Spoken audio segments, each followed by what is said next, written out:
Hello and welcome to another episode of the Duct Tape Marketing Podcast. This is John Jantsch. My guest today is Ben Guttman. He is a marketing and communications expert, professor, and author of, simply put, Why Clear Messages Win and How to Design Them. Currently, Ben teaches digital marketing at Baruch, hopefully I said that right, College in New York City, and consults with a range of thought leaders, venture-backed startups, and other brands. So Ben, welcome to the show. Thanks for having me, John. It's great to be here. And yes, you did pronounce Baruch correctly. Okay. I thought that was the New York pronunciation anyway, right? So you owned an agency, right? Before kind of doing your thing here? Yeah, I ran a marketing agency called Digital Natives Group for 10 years. I had a couple partners. It was a ton of fun. We started in an old professor's basement up in Westchester, and we did the reverse commute for a year doing that. They had some extra space in their basement. We slapped their logo on the wall. We're on some folding tables. And that was a ton of fun. We started with like the local ice cream shop and camera shop. And eventually we worked our way up to like the NFL and I Love New York and a bunch of really awesome clients. Yeah, that's awesome. So some of what we can talk about in the context, obviously the message in the book is for anybody, but certainly agencies work with a lot of people trying to figure out their messaging. So we could probably talk about both those contexts. You know, one of the things I wanted to hit on first was, the book title is Simply Put, and I would say the cover is one of the simplest covers I've ever seen. So I'm sure it was intentional, but I'd love to, obviously people are going to have to go online and look at the cover. You're not going to see it here unless Ben, there it is. Okay. I knew he'd have one. What author doesn't do that? What was the thought process or what went into trying to make it as simple as possible? Oh yeah, I appreciate that. I mean, getting to this was a bit of a journey, right? So this is a traditionally published book. My publisher is Barrett Kohler, who they're excellent. My agent was saying he's been in this business for like 30 years, 40 years. And this is the most author-friendly contract he ever saw when he saw the offer from them. So, I'll give them a big thumbs up as part of this. But as part of the process, which is interesting, it kind of replicated a piece that we talk about in the book about testing and about talking to your audience. Is it wasn't just here's 5 names, the people internally are going to look at them and figure out which one works. It was we put together a list of names, list of titles, a list of subtitles. And we went out and I pulled in a bunch of people that were like my target audience that worked in marketing or that were entrepreneurs, or that were leaders of some form.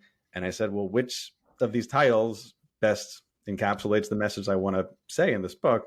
And I got quantitative feedback. I got qualitative feedback. And that's how we ended up at Simply Put in terms of the title. So that was a fun process. And then the cover itself. So my functional background is in design. I mean, that's the hat that I wore as kind of creative director for a long time. And I didn't design the actual book, but I worked very closely with their internal designers. And because my background was as a creative director and as a designer, it was a lot smoother of a process than somebody who comes in having no background with that.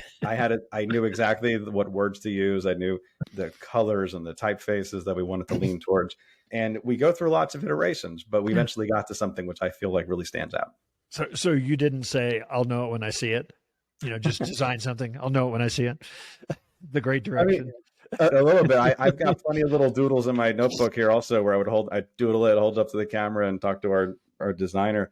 One thing that it's funny. So you mentioned I teach at Baruch College. My students, they're all marketing majors, but there's a wide range of things that means, right?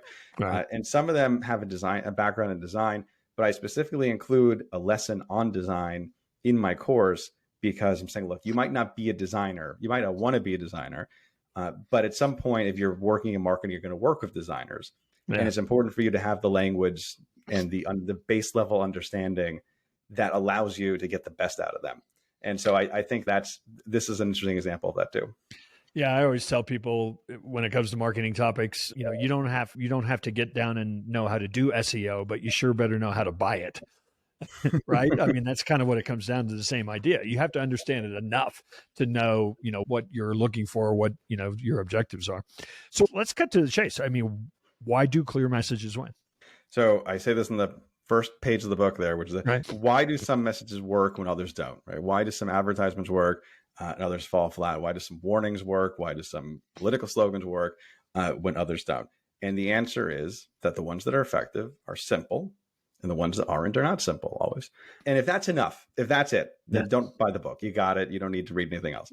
But if you're interested in the why or the how, then that's how we end up with a 208-page book about saying something simply, which sure sounds like I didn't take my own advice, right? The backbone to a lot of the kind of science behind this idea of fluency, which you can, psychologists, cognitive scientists will describe fluency as anything that is easy. It is, we know that word fluency, right? We can be fluent in English or Spanish or Mandarin or motorcycles, but when something is fluent, it's easy. It's easy for us to take something from out in the world and stick it in our heads and make sense of it. And when something takes less mental processing power, when it's easier for us to get in and use, we like it better. Like, there's a whole body of research about this, right? We are more likely to trust something, more likely to buy something, more likely to like something that is easier than something that is more complicated. If something is harder to read or see or understand, even something that's like a blurry font, right? That is associated with all sorts of negative feelings, which are, again, not likely to buy, not likely to trust. These are the things that we don't want as a marketer. Do you find, I certainly have found over the years, and certainly working with clients, it's actually harder to be simple.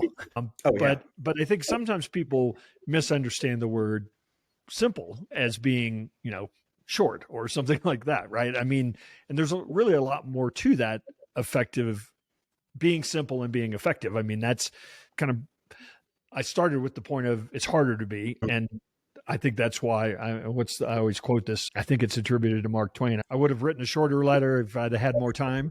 I don't know if that's who said it or not. I was just about to say that same thing, actually. What's that? You mentioned that. I was going to drop the same quote. Yeah. So I guess I've been rambling now and haven't asked a question. Here's the actual question. Why is it harder? So, I mean, again, that quote is great. It's one of those things that's often attributed to Mark Twain, but I don't think it's actually his, just like everything else. That it's either Mark Twain or Abraham Lincoln. Or Yogi Berra. Yogi Berra or Albert Einstein. There's like 4 or 5 people. That's it. The thing about simplicity, so you also mentioned kind of like the idea of less, right? And I mentioned this, especially kind of when I talk, I have like 5 different principles in the book. One of them is minimal. It's not everything. Yeah. Not everything is about minimal. There's stuff about saliency and empathy and everything else. But when we talk about minimal, we're not talking about the fewest number of words, the fewest number of paragraphs, fewest number of pages. We're talking about the least amount of friction. And I'm looking at this from a user experience perspective, right? I mentioned the design background before, and talk about the title and figuring out that word design was the part that we noodled on the most, because I really wanted to get that word in there, because that's the perspective that I'm taking on this, which is we want to minimize the amount of friction. If there's a bump in the road somewhere where we don't understand something, where it becomes harder for us to make use of something, we're going to go take the off ramp and go somewhere else, right? There's 13 hours a day that the average American spends consuming media. We see thousands of messages in that time. There's plenty of other things competing for our attention. And so, any bit of friction is an opportunity for us to kind of get sidetracked. But to answer the question of why it's so hard, part of it is internal, part of it's external. The internal component, and there's some great studies in this book that I cite from his book Subtract, which just came out. It's all about this additive bias that we have when we're faced with a question of how do we improve something or change something, but whether it's something like a Lego structure or a mini golf course or a vacation itinerary or a piece of music or anything else, they've run through this experiment dozens of times. Our bias is to add. Our first choice for like 75% of us or so is to add instead of subtract. And this is, again, repeatable throughout a lot of different frames, and it ends up becomes something like feature creep, right? If you look again to the UX world. And then the external component is that we have all sorts of structures set up in our work, in our society, in our life that will reward the addition, but don't so much reward the subtraction. You don't get the award for maintaining a bridge or taking a bridge down. You get the award and you get your picture of the paper for building a bridge or something like that. So and then ultimately it takes a lot of kind of blood, sweat, and tears to be simple. You don't have anywhere to hide. We've all been in meetings where we don't have the answer to something and we just throw a wall of sound at the other side to try to get out of that sticky situation. And that's a defense mechanism that a lot of us can put up. It's ultimately harder for us to be simple. So I'm going to take a negative turn for a moment. And I'm not debating that this isn't just as effective. Maybe you'll get your point actually across. But sometimes people use very simple messages to actually be misleading, to actually hide behind what's really there. We can see it in politics all the time today. Defund the police, is a message that, says maybe kind of one thing, but it's way more complex than that. So is this a technique that people can actually use in some ways to mislead? I mean, we see it all the time. Yeah, I think that's certainly something that can be said for almost everything in marketing, right? And one of the models that I was looking at as I was writing this book, and I wanted to try to be as close to this other book on the shelf, would be Influence by Robert Cialdini. And sure. I'm sure you've read it. I'm sure everybody in this podcast has read it. Robert's been on this show a couple times. Yeah. And so that was one of the foundational books for me when I read it in college about doing this. And I think he has a really great perspective in that book, which is, this is about kind of defending yourself sometimes against the influence and the practice of persuasion. And I try to, as much as I can, lean in that same direction, which is saying this is about how we can do good things, trying to avoid, and not about how to manipulate or to trick anybody. He said he's been on my show a couple of times, and he actually said that very thing. He said, I set out to write this book to warn people of here's how you're being influenced. And he said, and I created the roadmap for how to do it. So he kind of goes there as well. So hopefully you can cite an example or two, maybe of a redo, that I'd love to hear that. Like somebody here was kind of their messaging or whatever, and we turned it into this, or even just if you weren't prepared to answer that, just even maybe a couple examples of like, here's a great message and here's why. Oh yeah. And so in the book, I talk a little bit about one of the reasons simplicity is so effective is that it's kind. And so and the example I use there is I look at traffic signs. And so here in New York, we had a mayor a few decades ago named Ed Koch, who was this kind of gregarious character. And a lot of Saturday Night Live shows. And so his Department of Transportation put up signs that have become this iconic piece of like road infrastructure, which has since spawned like sequels and people buying the souvenirs, which is don't even think about parking here. Don't even think about parking here. When you compare that to the more Byzantine kind of no parking at this day to this day, that, violators will be wearing towed, this many axles, whatever it is.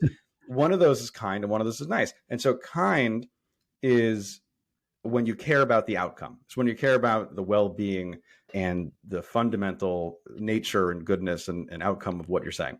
Nice is the surface level piece of it. That is I care about politeness. I care about decorum. I care about everything just kind of like going smoothly with a smile and getting out of there. And so that's an example of that sign. Don't even think about parking here is simple because it's kind, but it might not be nice, right? There's another version of that, which was like, no, I'm going to butcher this one, but it's like no parking, no stopping, no standing, no kidding. Right. And so these type of signs, they're embodiment of a little bit of the New York idea where we're kind. We're not always nice, but we're certainly kind. So the second half of the subtitle is and how to design them. So, let's spend a little time talking about the, how-to part of it. Is there like a five-step framework? Do we just go ask our customers and they tell us what we should be saying? Or is it, well, I'll just let you answer that. Well, talking to customers is certainly part of it. There are 5 principles to simple messaging that I've identified in the book. The first one is beneficial. What's in it for the receiver? How do you make their life? Features and benefits. We've talked about this since Sales 101, Marketing 101, but it's so easy to forget it. And it's so easy to not understand why it's important. Number 2 is focus. Are you trying to say one thing or are you trying to say 3 different things at the same time? Number 3 is salient. Does it stand out? Does it come to our attention? Is it noticeable? Does it contrast to the background? 4 is empathetic. And this is about, are you speaking in the language of your audience? Are you meeting them where they are linguistically, obviously, but also like emotionally and their motivations? And then the last one is minimal, which is what I mentioned before, which is everything you need, but only what you need. I put that at the end on purpose because it's hard to know everything you need, only what you need, unless you have considered the other pieces here as well. Yeah. So go over the 5 again, just the names of them. Beneficial, focused, salient, empathetic, and minimal. Awesome. So let's just focus on empathy for a minute. That's got to be a tough one for people to get into, into a message, right? I mean, because it means so many different things. So can you just break that one down? What would we be looking for that would show that we have some empathy? So the empathy one, the title of that chapter is Welcome the Enlightened Idiot. And it's meant with love, not with malice, right? We are all the enlightened idiots. Idiot, if you look back at the origins of the word, means the outsider, means the common man.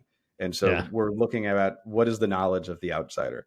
It's very easy for us to get caught in our own bubbles.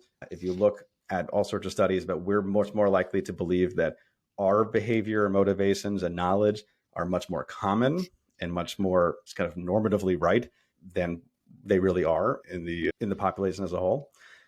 And it's the best way to do this is kind of the no duh piece, which is go talk to your audience, right? If you can run a focus group and pay to have a bunch of people sitting in a conference room and talking to them and making sure they're all the right demographics and they've been, quizzed a million times, that's great, right? But most of us can't afford that or don't have the time to do that or don't have interest in doing that. The best thing you can do is maybe get as close to that as you can. And that can sometimes be as easy as finding somebody who is outside the room, who is outside your company, and somebody who is somewhat tangentially related to your audience and talking to them and just running it by them. And the other version of that is sometimes speaking it out loud. I tell a story in the book of a dinner I was at where a friend came and they were working at a company that was all in the news of some bad PR, some product recalls. It was the butt of late night jokes, all this bad stuff. They sit down, somebody else at the dinner says, "Oh, so how's it going at XYZ?" And I go, "Well, it's unfortunate. However, that." And everybody just starts laughing because nobody ever uses the term "it's unfortunate, however," that to describe anything. You've only ever written that. It's only language that you use as a press release, that you use behind a podium somewhere. And so that's an example of not having empathy in your message. And if I wanted to pull an example, and I like pulling examples that aren't always marketing in this. So I talked about road signs before. I'll talk about my dentist this time. I have always had genetically terrible teeth. And I had some gum problem and it was all a mess and whatever. I go to the dentist and they say, "Well, you only have to floss the teeth you want to keep." That's good. Ever since then, I have flossed every single day. And, it's made some difference for sure, but it's, still my teeth are terrible. And when you compare a message like that, which is meeting me in the language that I'm at, meeting me where I am, it's much more effective than something like use a floss to prevent plaque buildup below the gum line. That's true, but that's not going to connect with me in the same way that the other messages. Yeah. I tell you one secret, you talked about, can you afford focus groups? I'll tell you a secret weapon out there that I tell people all the time. Increasingly every business is getting Google reviews now. And a lot of times the actual words somebody uses, talk about the promise, talk about how they experienced your focus, some level of, the real value that they got, and I tell you, there's some gold in just looking at those if you're not paying attention to them. Oh, yeah.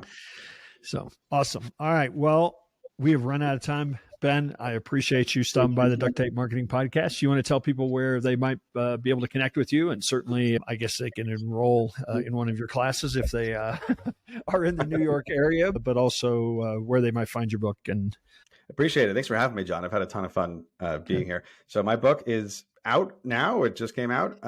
It released October 10th. From Barrett Kohler Publishers. You can buy it wherever books are sold. It's called Simply Put, Why Clear Messages Win and How to Design Them. If you go to simplyputbook.com, which is the easiest way to spell it, you can just find all the information there. Otherwise, I'm at benguttman.com, G-U-T-2-M-A-N, 2 T's and 2 N's. It's not minimal. I know that. It's got an extra N at the end. Everybody always forgets it. Yeah. And you can get the book there. I send an email out every Tuesday as well, but you can go check it for free. Yeah, I like actually, I love the format of your email, which is very simple. You're going to get this and this. And so go there and check it out for yourself. Again, thanks for stopping by the Duct Tape Marketing Podcast. And hopefully we'll see you one of these days soon out there on the road.